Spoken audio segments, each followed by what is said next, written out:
Hello and welcome to In Demand, your weekly insider guide to everything that matters in the world of B2B marketing and demand generation. Brought to you by Demand AI. Experience the future of demand gen with Demand AI. My name is Matt Egan and I'm Chief Content Officer at Demand AI, and I'm joined as always by the only voice you need to hear in this space, Chief Revenue Officer, General Superstar, and my friend Tommy Heffernan. Hey Tommy, what's new with you? How are you doing? Good afternoon. Good. It was a great weekend. Unfortunately, we now have 365 days until, or I should say 361 days until the next Masters. But yeah, no, it was a great weekend. So yeah, doing well.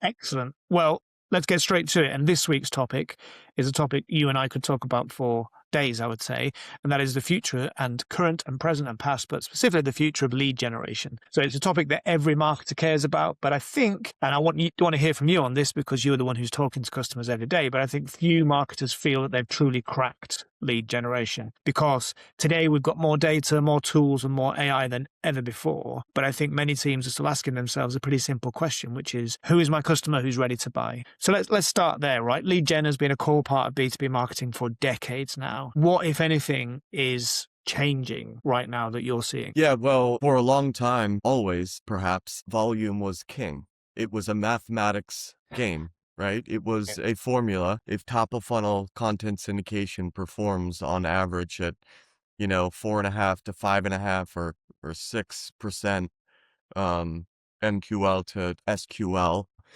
just generalizing a very vague metric.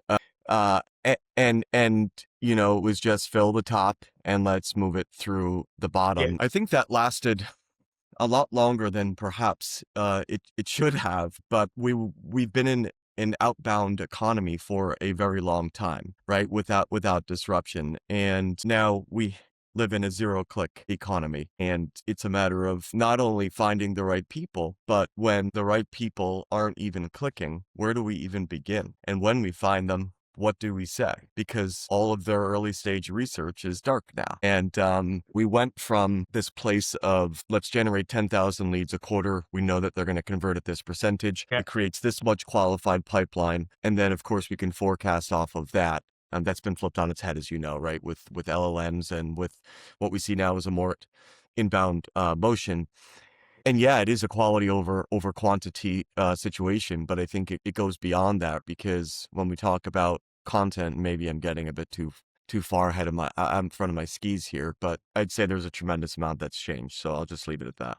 No, I think it's interesting because I was thinking ahead of this conversation, I was thinking about my recollection of when lead gen first became a thing. And I was editing a small B2B publication, and we were literally contacting the people who read our magazine and knew who we were and saying, hey, are you interested in this? And passing that on as a lead, right? It was the easiest sale in the world, because you were selling a customer who was interested in a product or service to our customer. And you flash forward to now, or to the problem that we're trying to solve today. And it is exactly as you say, I believe. It's been this volume game for so long, but actually it doesn't work now. And I love this idea that you really, really leveled in on there, which is, there's a lot of talk about lead quality versus lead volume. We talk about it ourselves, right? I'd rather sell you 100 leads that convert than 10,000 leads that might, kind of thing. But I don't know, are we really seeing a shift, or do you find that the industry is still stuck in old habits, or maybe it's a mixture of all of the above? Yeah, I think there's a couple things at play, Matt.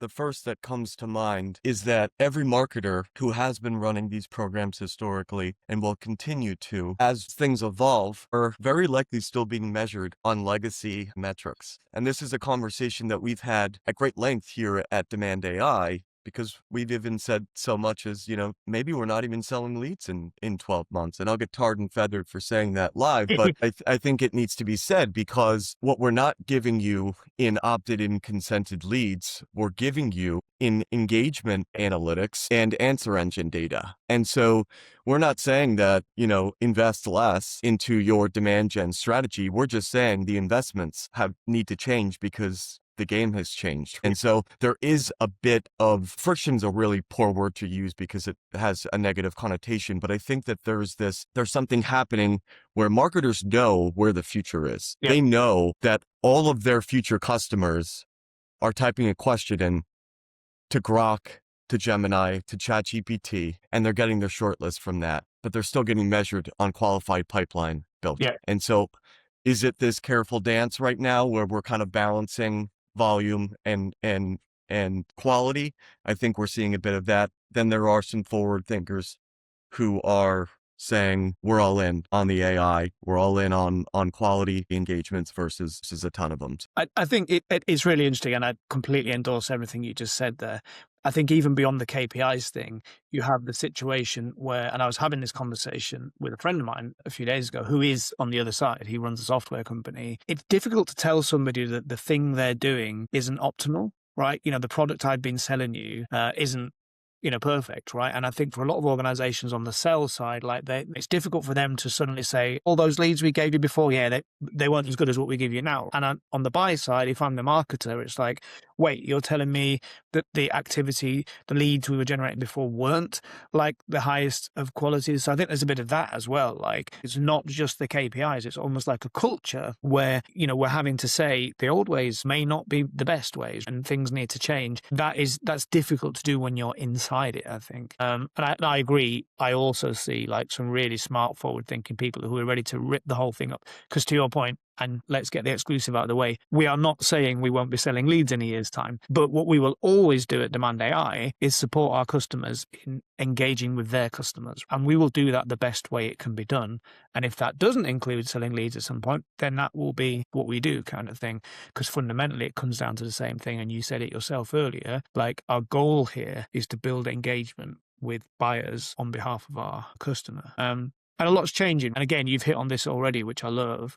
Like, a big part of this is the buyer journey itself. AI is changing the way buyers discover and evaluate vendors. What do you think that means for how marketers now generate demand and how we intercept those content journeys? I think that it's all about your digital footprint, everything that you're putting out into the universe, how you represent, how you show up, and how that's able to be understood and parsed by the technologies that are deciding who gets presented and who doesn't exist. And that doesn't end on your website. It doesn't end in your social posts. This is anything that is out on the internet, including Reddit, which is a major contributor to these LLMs in terms of knowledge base, right? So I think marketers have their work cut out for them. I think the ones that don't drag their feet are going to reap the rewards a lot faster. Again, going back to what I said in perhaps the first 30 seconds, this is not an industry that has evolved multiple times over the last several decades,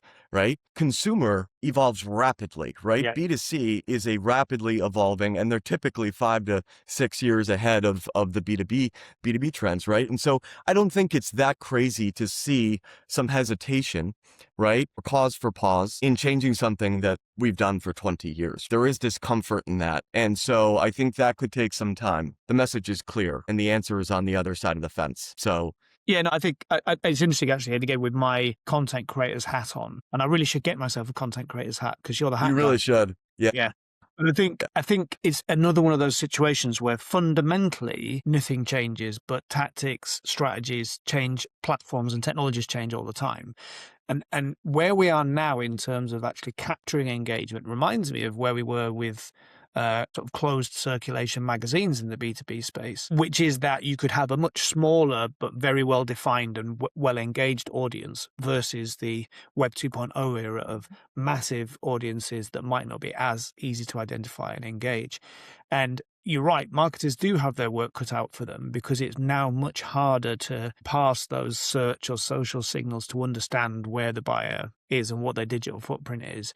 But the opportunity is actually a lot bigger because if you can build engagement around content within that answer engine platform, if you like, or user interface, if you like, the level of engagement, we know this ourselves from our own platforms on Demand AI. When our buyers engage with content, like the average number of engagements is 2 active engagements with a piece of content. It's so much richer than just downloading a PDF or just viewing a website through search.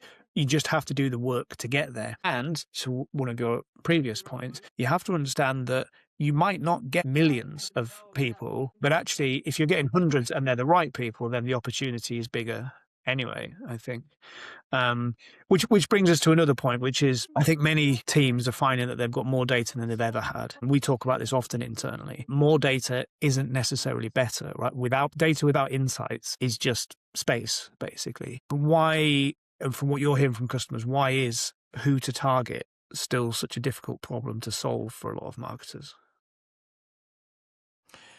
Yeah, I mean, data is still king. It has been king and will typically, it will always be king. I think that sellers in particular have had a lot of data thrown at them in the Hmm. last 5 to 7 years. There's no shortage of um, intent stacks on top of CRMs on top of other technologies. In some organizations, there's a bit of distrust that has been sown because so much data has been thrown at these go-to-market positions. Marketers, forever, I think the old adage is we know 50% of our marketing is working. We just don't know which 50. And I think that's still true today now, more than ever, perhaps. Getting the right data, the first input is so important because foundationally, if you are rocky or uneven, everything built on that is going to be rocky or uneven. So super important to be able to understand, your ICP off the bat. I think oftentimes we see too many companies that they're just, they're trying to boil the ocean, Yeah. one, or they're so confident that their product is because of the echo chamber they live in, that they've mapped their product to an ICP that there isn't even a product market fit. And so that first layer of data is so important with the ICP. Yeah, for sure. And like to that end, it is about actually understanding your customer, right? And again, this is where the idea of data without insights just is just noise kind of thing. I think it's a really interesting thing. And I'm hearing from some of our customers, they're definitely feeling that, right? I don't need more, I need better. Like that definitely feels like a part of where we are. And part of the solution to that, and I would say this, is in content. The right content engaging the right people is what builds those kind of insights. But yeah, I mean, what role do you think content should play in modern lead gen? Is it still about capturing leads? Something else? Like, what do you think? Well, yeah, I think the future is even more content, and I think ungated is also imperative. We cannot acknowledge that most buyers want to self-educate and in the same breath also Yeah, say we're going to require you to put your information in so that we can email you. You're missing the entire point, yeah, and your drop off is immeasurable at this point. It's just most people. So I think content's going to play a big part not only in allowing people to self-educate, but it's also important in reverse engineering the citability and getting regurgitated in these LLMs so that when someone is ready to go and do a web research or get real user opinions in chat forums, then they're ready, right?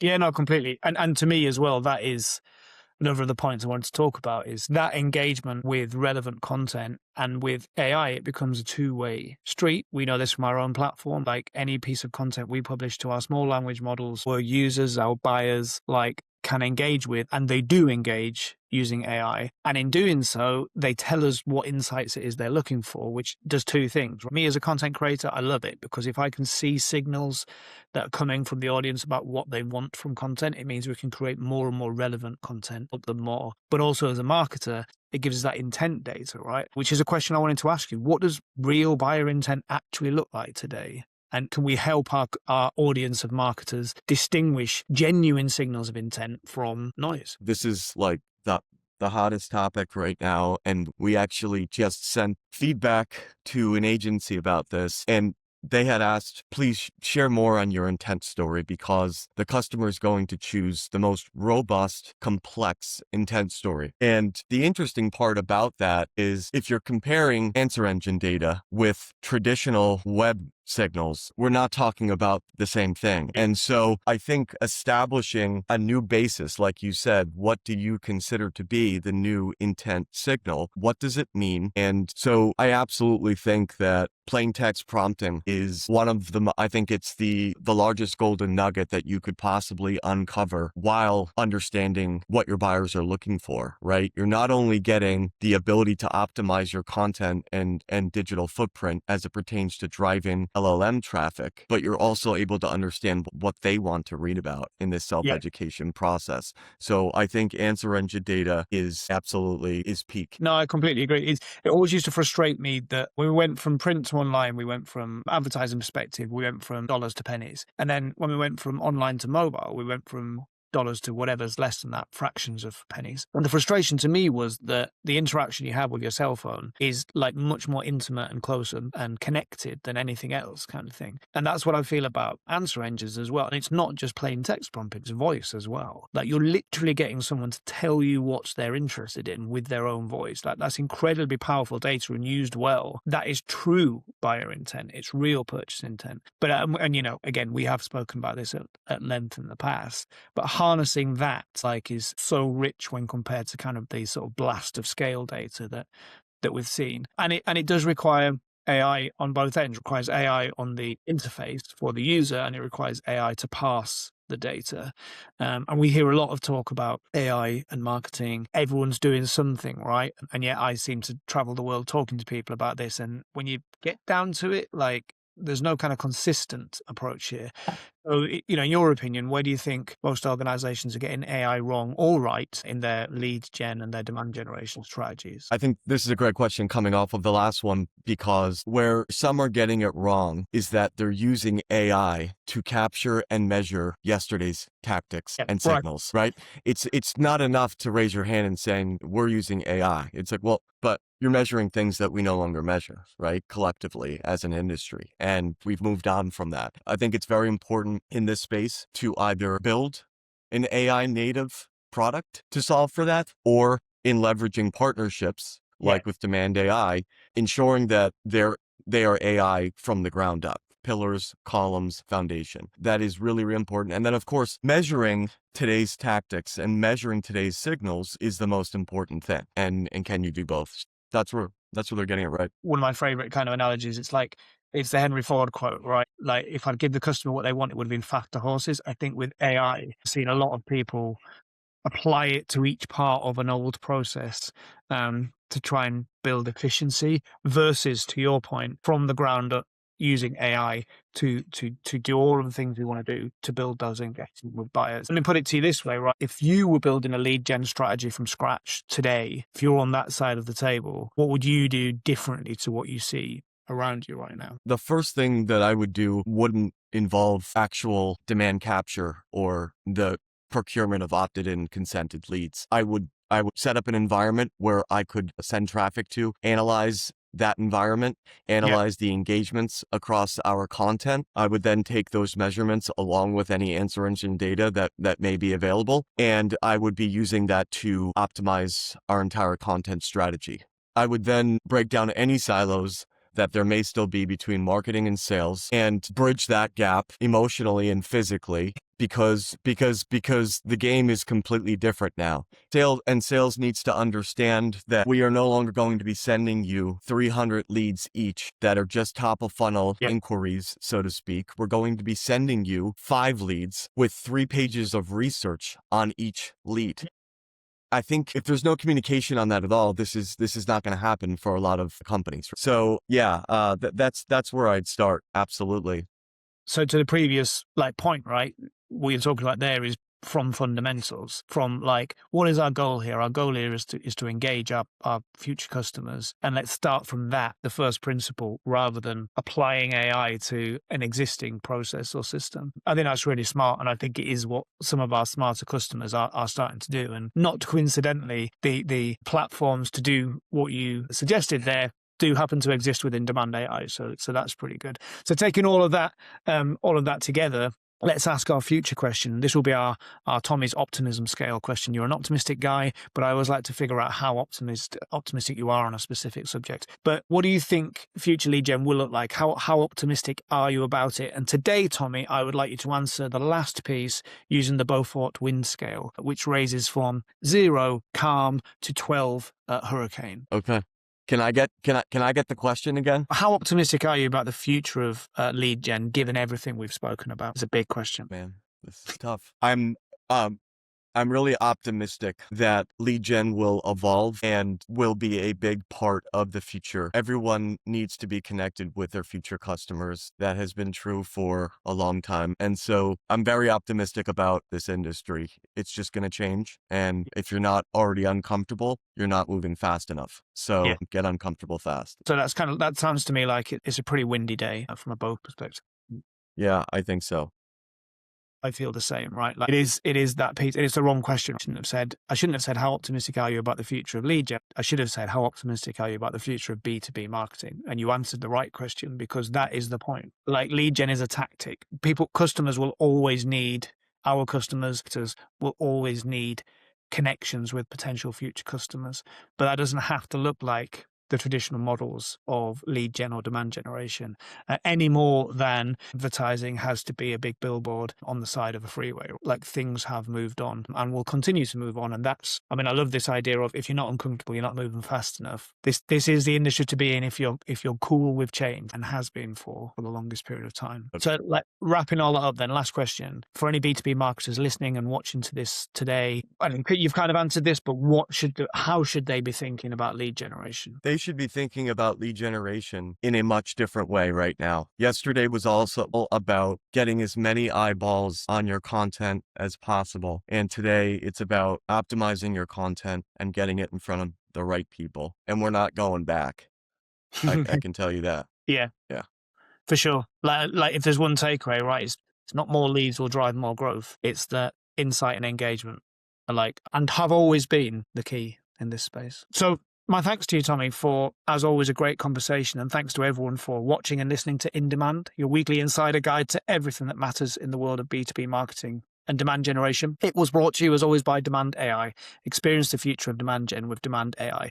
I have been Matt Egan, Chief Content Officer at Demand AI, joined as always by my partner in crime, Chief Revenue Officer Tommy Heffernan. Please like, subscribe, and comment wherever you find us, and we'll see you next time. So that's a goodbye from me, and please say goodbyes to good folks, Tommy. We'll see you next week.